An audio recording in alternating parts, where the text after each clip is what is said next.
refait le Mac, spécial iPhone 4. Chaque semaine, vous retrouvez sur le site www.onrefaitlemacom le débat sur l'actualité et les usages du Mac, de l'iPod, de l'iPhone et désormais de l'iPad. Cette semaine, nous revenons donc sur l'annonce de la 4e génération de l'iPhone. Tous les détails, c'est dans le sommaire. On refait le Mac. Dites bonjour à l'iPhone 4. La nouvelle génération est bien arrivée sans surprise à l'occasion de la WWDC, la conférence des développeurs d'Apple. Le dernier né des téléphones à la pomme est-il le digne héritier de la lignée iPhone ? Quelles sont les avancées les plus spectaculaires qui méritent que l'on abandonne l'ancien modèle ? Nous posons la question à ceux qui ont déjà eu la chance de l'avoir en main en duplex de San Francisco. On refait le Mac épisode 22, spécial iPhone 4. On refait le Mac.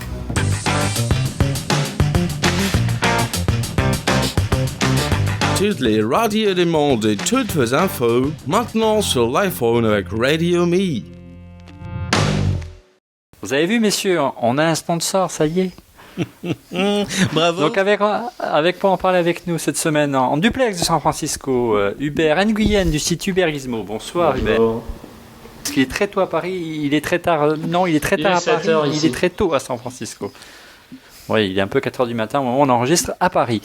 Au centre, Cédric Ingrand de la chaîne LCI. Bonjour Cédric. Salut camarade. Il commence à être calé sur le décalage horaire, ce qui n'est pas notre cas. Nickel, moi de toute façon je suis là pour 15 jours, je ne rentre plus. Bon, très bien. Et à ma droite, bon, bref. Et à ma droite, Monsieur X. Qui est Monsieur X ? C'est un ancien responsable d'Apple qui avance à visage masqué, qui essaie de temps en temps de nous sortir des petites perles autour du monde de la pomme, qui est à Paris lui aussi. Bonjour Monsieur X, merci d'avoir veillé jusqu'à 4h du matin. Il doit vous aimer Monsieur X pour faire ça, pour être avec nous ce soir et parler du nouvel iPhone. Bonjour Monsieur X. Au secours. Messieurs, donc vous avez eu la chance, en ce qui concerne Hubert et Cédric, d'être à San Francisco, d'avoir vu le nouvel iPhone, donc apparemment sans surprise pour le design. On l'avait vu déjà, on avait fait une émission à cette occasion pendant les vacances de Pâques sur le site de Gizmodo. Pas de surprise, vous l'avez eu en main. Quelles sont vos premières réactions, ne fût-ce que par rapport au design ? On va commencer par Cédric. Il est plus léger. Il est plus fin, ça a été dit dans la keynote. Alors on dit 24% plus fin. Steve dit que c'est le smartphone le plus léger du marché. Ça, il faudrait regarder de plus près, peut-être du côté d'Ericsson. Ouais. Enfin, disons que c'est des choses qui appellent à être vérifiées.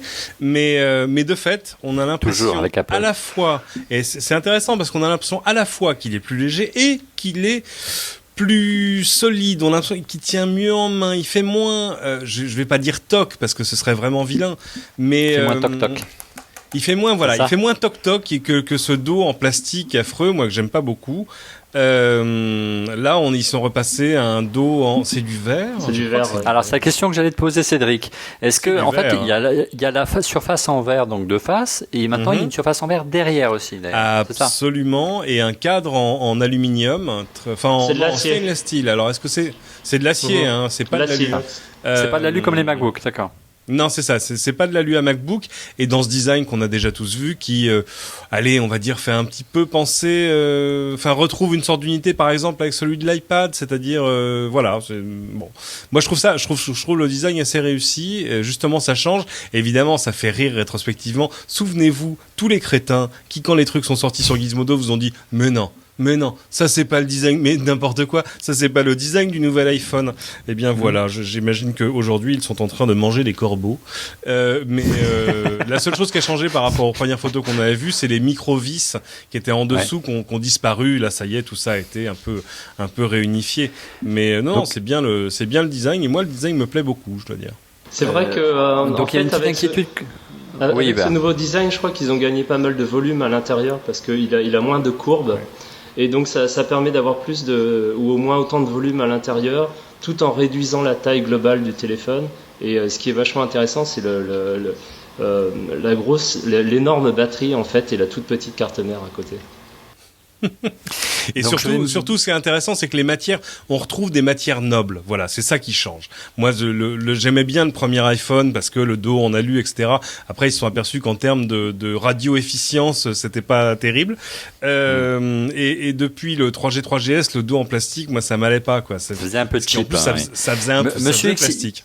Il fallait peut-être aussi casser le design pour redonner envie aux gens de changer leur iPhone, même parce que les spécificités techniques, ça suffit peut-être pas. Ça s'appelle la recette.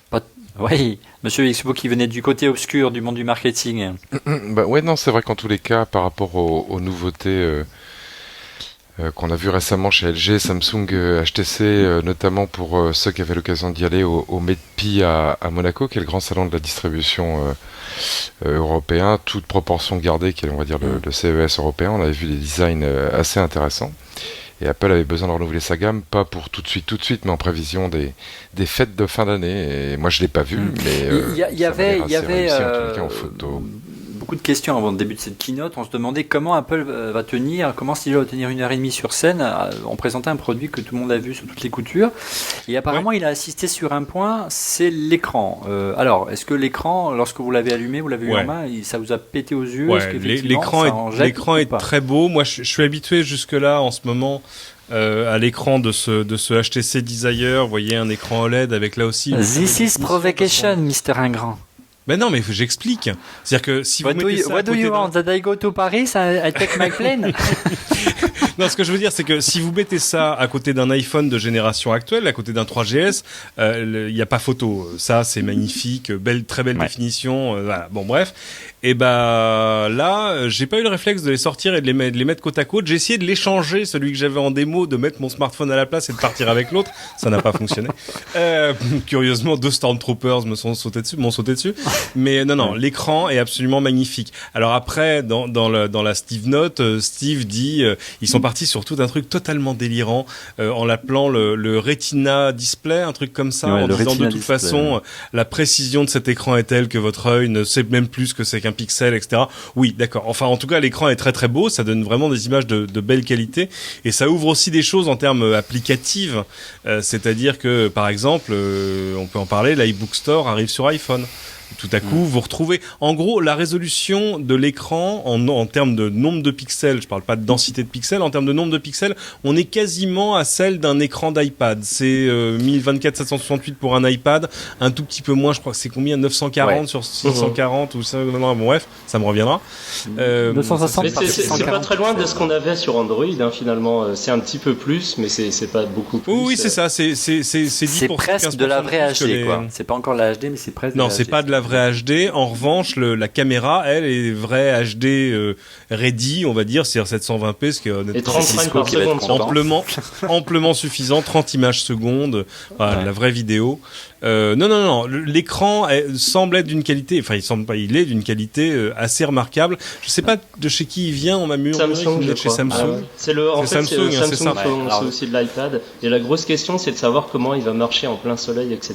Et ça, on n'a pas encore pu le voir. C'est de l'IPS, c'est une technologie IPS, c'est-à-dire qu'il n'y a pas de problème d'inclinaison de l'écran, tout est visible dans toutes les inclinaisons d'écran. Comme sur l'iPad déjà.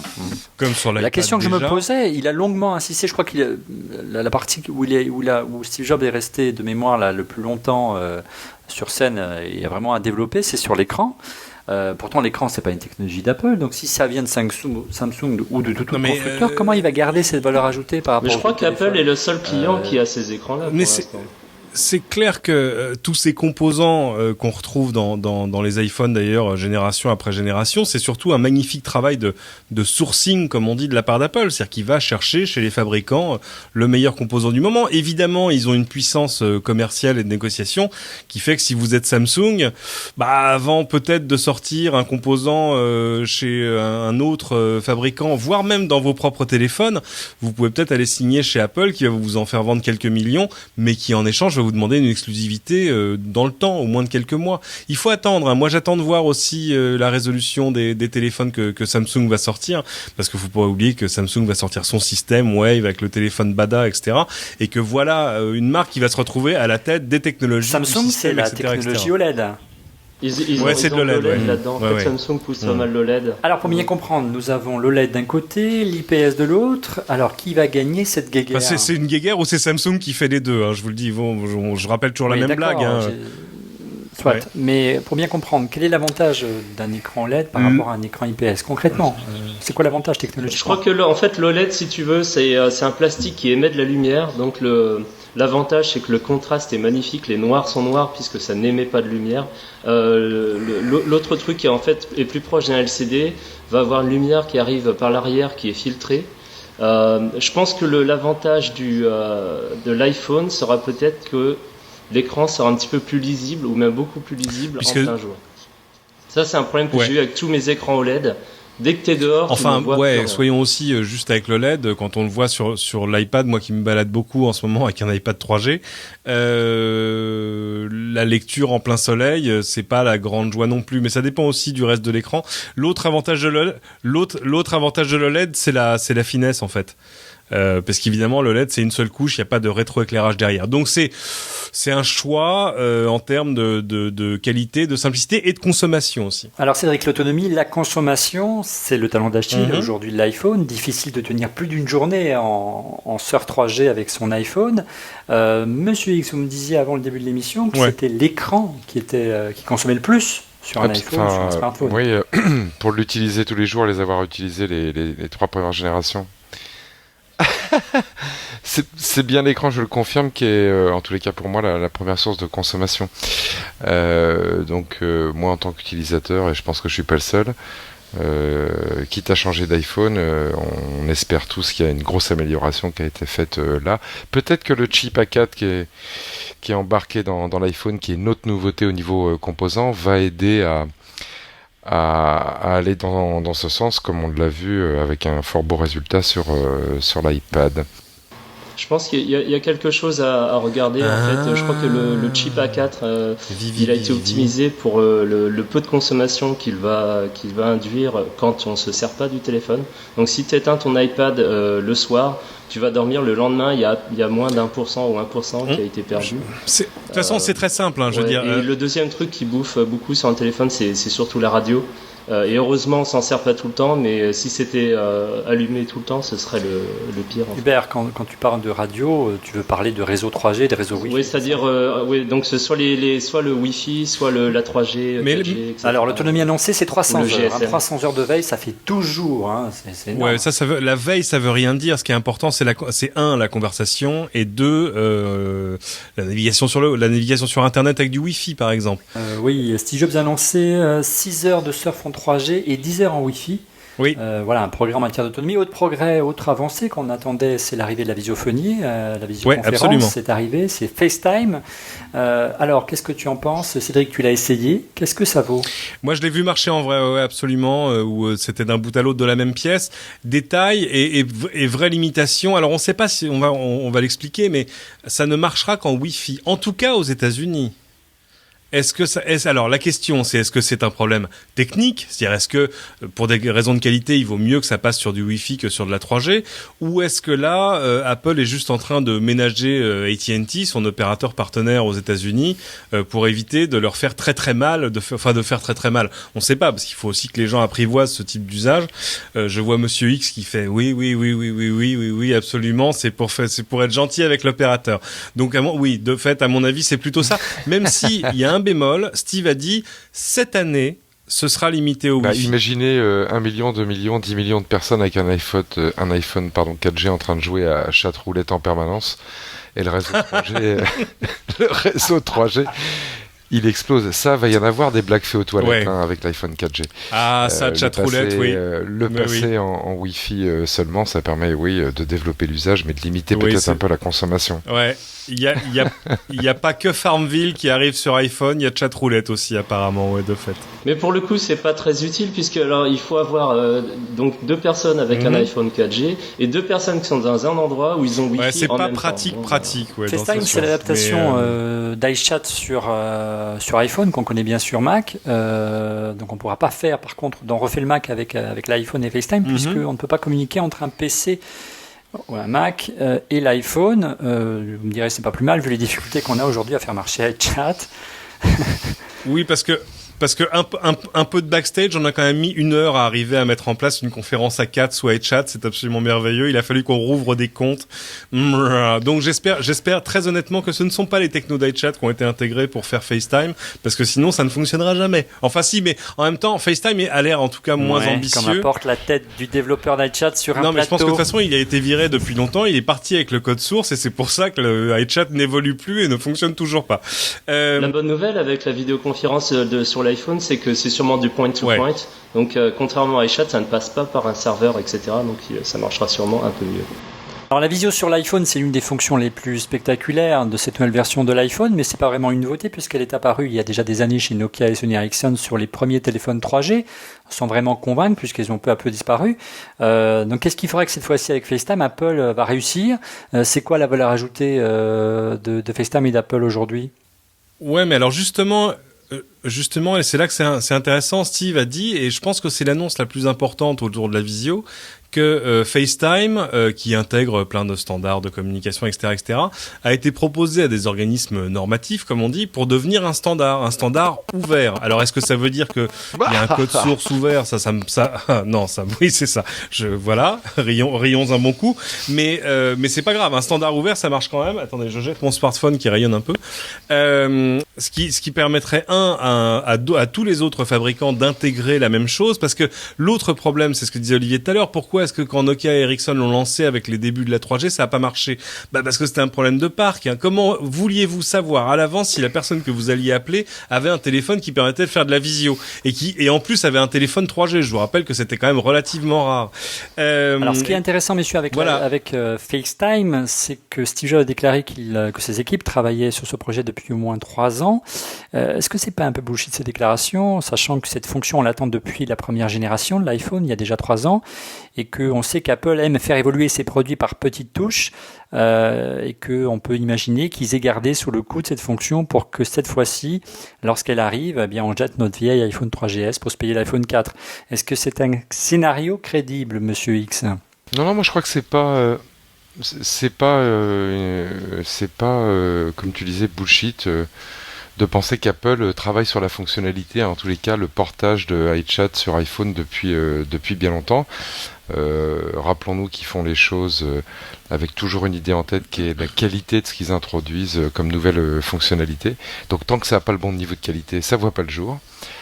Et puis après aussi ils prennent des paris. Je crois que tous les 4 on voit pas forcément là maintenant l'utilité directe du truc parce qu'on peut pas communiquer avec un PC ou un Mac, mais ça peut aller très très vite. Mais ça va venir. Que FaceTime, on puisse publier depuis FaceTime vers par exemple Twitter ou Facebook pour poster des extraits vidéo en live, voir que j'allume mon iPhone 4G et que je m'en serve comme caméra et que 1, 2, 3 personnes puissent voir ce qui se passe. Il peut y avoir des petits usages sympas qui se développent assez rapidement autour, on va dire, des statuts vidéo sur les réseaux sociaux.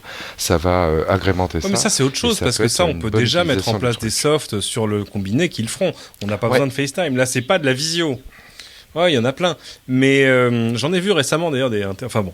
Et la question c'est est-ce que vraiment on va arriver à imposer la visio comme nouvel usage?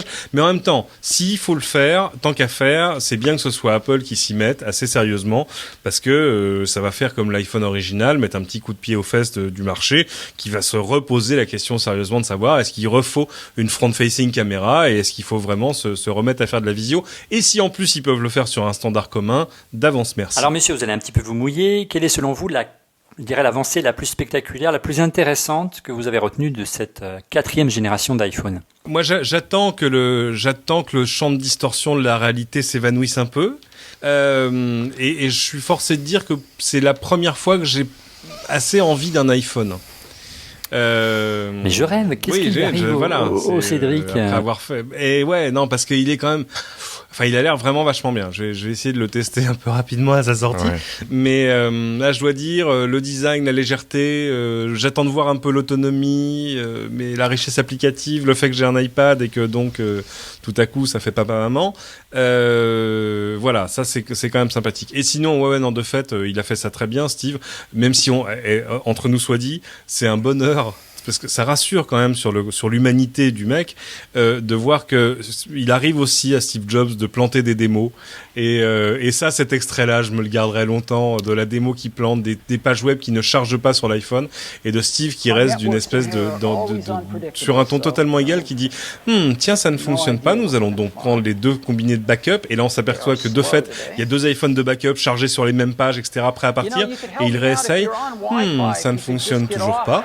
Eh bien, je vais vous montrer des photos, car là, je n'aurai pas besoin de réseau, et on raconte l'histoire. Il est revenu 5 minutes après sur scène, après qu'un partenaire soit monté faire une démo, et il a dit my guys, genre mes mecs derrière qui sont backstage et qui, comme vous pouvez l'imaginer, sont en train de bosser comme des furieux, sont en train de bosser comme des fous pour que ça marche, rire dans l'assistance, parce qu'évidemment quand la démo a planté, tout le monde s'est dit oh my god, c'est bon, il y en a 10 qui ont plus de job, quelqu'un va mourir, sont morts.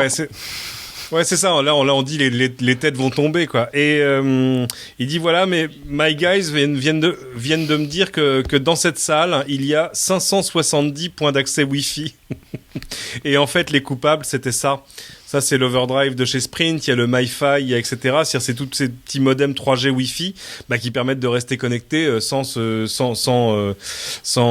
de se connecter au Wi-Fi officiel, etc. Tu vois, Cédric, il va réussir à me mettre ça sur le dos. Oui, je remercie Hubert d'ailleurs qui m'a prêté son Overdrive. Mais tout ça, c'est de la faute de Gizmodo, bien sûr. Non, pas Gizmodo. Oui, monsieur X. Non, je n'ai rien à voir avec Gizmodo. C'est une réussite définitive l'iPhone 4e génération, parce que c'est le retour, si vous regardez les pages web d'Apple, d'un accessoire que j'ai adoré quand j'ai bossé chez Apple et qui s'appelait la chaussette. Je sais pas si vous vous rappelez de cet accessoire. Ah oui, bien sûr. Vous pouviez acheter, alors je sais pas si c'est toujours vendu, des petites chaussettes de couleur, 6 pour 29,90 €, 97% de marge pour Apple. Magnifique. Et 97% de marge à peu près. Et là, Apple vient de réintroduire. Quel escroc ce monsieur X. Avec l'iPhone 4G, un nouvel accessoire qui s'appelle le bumper pour iPhone 4 en 6 couleurs. Oui. Vous pouvez aller le voir sur les pages d'Apple, et il y a fort à parier que ça sera 29,90 €. C'est un petit rectangle de silicone pour mettre autour du téléphone, et ça va coûter 30 €. Que de la marge. Enfin, il faut dire, ça fait rire, ça fait rire quand tu vois tous ces gens qui achètent l'iPhone parce qu'il est beau, bien design, etc. Et puis ils le mettent dans une boîte en plastique, etc. pour le protéger. Et ils finissent avec un téléphone beau. Mais comme là, c'est un accessoire Apple, et ça aura le même phénomène que la souris, par exemple, dans tous les Apple Store. Les gens rentrent dans un Apple Store, savent pas quoi acheter, repartent avec une souris. Là, ils vont repartir avec une coque en gel signée Apple, un bumper, et ça va marcher super. Donc vraiment, c'est le vrai premier iPhone complet. Il a son accessoire chaussette ou équivalent, la classe. Pour moi, je pense que c'est une mission accomplie. On a eu beau savoir 80% peut-être des trucs qui étaient dedans, en tout cas dans l'iPhone. C'est toujours un spectacle, il faut bien le dire. C'est comme quand on va au Cirque du Soleil, on sait que les gens vont faire des galipettes, mais c'est toujours un spectacle. Donc ça vaut toujours le coup de suivre. Et commercialement, je suis sûr que ça va être un succès. Et surtout, il faut le dire, là pour le coup, ça faisait quand même un certain temps qu'on disait l'iPhone c'est bien, mais vous avez vu le HTC, vous avez vu le machin, etc. Honnêtement, les combinés qui étaient sortis depuis étaient mieux, et c'est comme ça, c'est normal, c'est la marge de l'innovation. Et là, Apple reprend la main en termes de technologie, en termes d'usage, en termes de logiciel. On n'a pas eu le temps de parler de iMovie qui arrive sur iPhone pour monter ses vidéos en HD. Ça, j'attends de le tester en vrai, parce que ça, c'est un truc... attendez, mais bon, bref. Mais voilà, clairement, ils reprennent la main, et je pense que ça va se traduire de manière commerciale. Ça doit intéresser au moins 50 personnes. Ça y est, j'ai réussi à me faire revenir du bon côté de la force. Je suis en train de virer fanboy, c'est pas possible. Aidez-moi. Merci messieurs d'avoir participé à ce 22e épisode d'On refait le Mac en duplex de San Francisco. Merci à Paris d'avoir veillé si tard Monsieur X, il est presque 5h du matin là, donc il a été très courageux ce soir. Merci à Hubert qu'on le retrouve chaque semaine sur son site, tous les jours sur son site hubertgizmo.com. Merci à Cédric qu'on retrouve également sur LCI avec plein écran tous les samedis. Et oui, alors juste une petite mention, évidemment, samedi, à partir de samedi 17h10 sur LCI, un magnifique plein écran où on va évidemment parler de l'iPhone, où vous aurez les images de la keynote, des images exclusives de Steve Jobs qu'on a tourné, que vous ne verrez nulle part ailleurs et tout ça. Voilà, on vous le conseille, mais évidemment vous le trouverez aussi en podcast sur iTunes et partout ailleurs. Mais je suis chez toi, donc je te laisse parler. Pour découvrir en vrai l'iPhone, il faudra attendre le 24 juin. D'ici là, le 21 juin, vous avez rendez-vous avec la nouvelle version du système d'exploitation de l'iPhone, désormais baptisé iOS. C'est le thème du prochain numéro d'On refait le Mac. La semaine prochaine, on essaiera de voir ensemble quelles sont les grandes avancées du nouveau système d'exploitation de l'iPhone, qui profitera non seulement au nouvel iPhone, mais aussi aux anciens, s'ils ne sont pas trop vieux. Je vous donne également rendez-vous tous les mois dans la publication à Icriat, avec le MacBook Pro en couverture, pour la chronique On refait le Mac. Et chaque semaine sur LCI Radio pour vous avez un mobile. Merci messieurs pour votre participation. Merci à vous pour votre fidélité. À la semaine prochaine. Wouhou!